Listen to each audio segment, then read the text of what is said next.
Welcome back. ప్రజలకు మేలు చేయడం కోసమే జీఎస్టీ తగ్గించామంటూ జమ్మలమడుగు ఎమ్మెల్యే ఆదినారాయణ రెడ్డి అన్నారు. దేశ జీడీపీ పెరగాలంటే స్వదేశీ ఉత్పత్తులు పెరగాలన్నారు. విదేశీ వస్తువుల అమ్మకాలు తగ్గాలన్నారు. స్వదేశీ వస్తువుల అమ్మకాలు పెరగాలని సూచించారు. ఆపరేషన్ సింధూర్లో స్వదేశీ బ్రహ్మోస్ మిసైల్ అద్భుతంగా పనిచేసిందని గుర్తు చేశారు. ఏపీలో వైసీపీ నామరూపాలు లేకుండా పోవాలన్నారు. ప్రతిపక్ష పార్టీ విషపు నాగులా తయారైందని బీజేపీ ఎమ్మెల్యే ఆదినారాయణ రెడ్డి విమర్శించారు.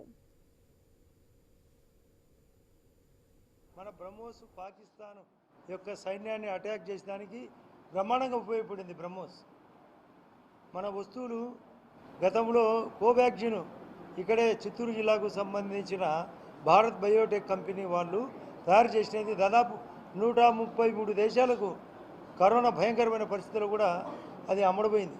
ఒక 33 దేశాలకు ఫ్రీగా ఉచితంగా కూడా ఇవ్వడం జరిగింది.